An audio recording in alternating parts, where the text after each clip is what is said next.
윤석열이 기자회견으로 참여하는 가운데 정말 중요한 단독 보도가 떴습니다. 윤석열의 치명타가 될 보도 전문 그대로 보고드립니다. 최상병 순직 사건 수사 외압 의혹의 핵심 인물인 유재은 국방부 법무관리관이 최상병 사건 기록 회수 당일 이시원 당시 대통령실 공직기관 비서관과의 통화 내용에 대해 군 사건 처리 방향에 대한 보고서 요구였다고 진술한 것으로 확인됐다. 군 사건 수사권을 민간 경찰로 넘긴 뒤 처음으로 사건 기록이 군 경찰에서 민간 경찰로 넘어갔다가 되돌아왔는데 이런 사태를 교통 정리하는데 대통령실이 적극 나선 정황으로 보인다. 사건 전반에 걸친 대통령실의 관여 의혹이 더욱 짙어지게 됐다. 유 법무관리관은 실제 지난해 8월 2일 이후 이 전 비서관이 요청한 보고서를 지속적으로 제출했고 대통령실과 협의를 이어갔다고 한다. 공수처가 해당 보고서를 입수한다면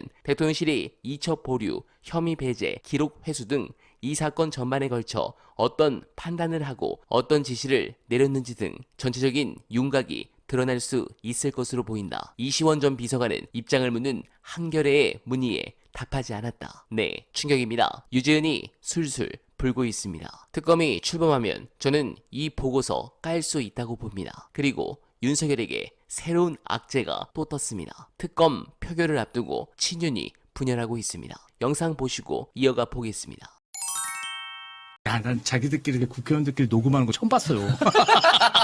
그러니까 녹음을 진짜 솔직히 말해서 비밀리 할 수 있다 치더라도 개원 안 했는데 공개하는 건 진짜 처음 본 것 같아요. 그렇게 까는 것도 처음 봤고 서로 간에 이 사람들은 갈 때까지 간 사이인 거예요. 서로 녹음을 하지 않으면 믿을 수가 없는 그런 사이인데 여태까지 2년 동안 친윤으로 같이 행사하고 다녔던 거죠. 그래서 그렇죠. 그 안에서 정말 신뢰가 없다는 반증이죠. 이철규는 찐윤이고 배현진은 겹불지 않는 사람이고 네. 그게 이제 찐윤이 밀려나는 분위기니까 이제까지 당했던 서름을 그런 식으로 폭발시키는 이게 사실 이제 공천을 다 받았잖아요. 그리고 이제 대통령 인기가 떨어지고 네. 그리고 한동훈은 다시 올라오고 그러면 사실 선출직들은 막 마음이 막 바뀝니다. 여기 섰다가 저기 섰다가 줄 섰다가 말았다가 그래서 지금 자연스러운 현상이라고 볼 수도 있어요. 네, 이런 상황이라면 더욱 표결에 앞서 단일 대우로 움직여야 하는데 그냥 자발적으로 투표하도록 내부 분위기가 형성될 가능성도 있습니다. 특히 여론이 너무 압도적이고 오늘 기자회견이나 또한 최근 영수회담 비선 논란으로 인해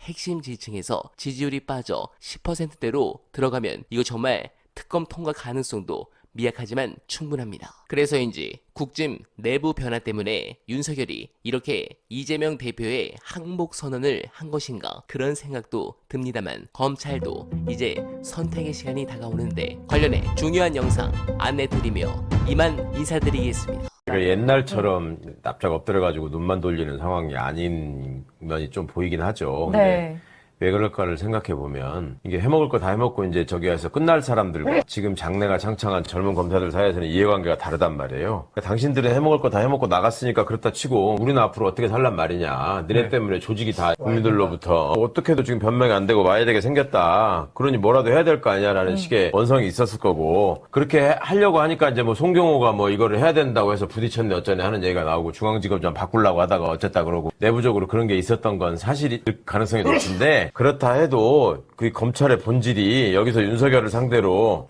우리가 정의로운 검찰이 돼서 살아있는 권력에 대한 수사를 해서 윤석열의 비리를 낱낱이 밝히겠다 이런 수준은 아닌 거고 어떻게든 정치적으로 또 이제 국민들을 속이려는 그 협잡질을 할 겁니다. 이재명은 합니다.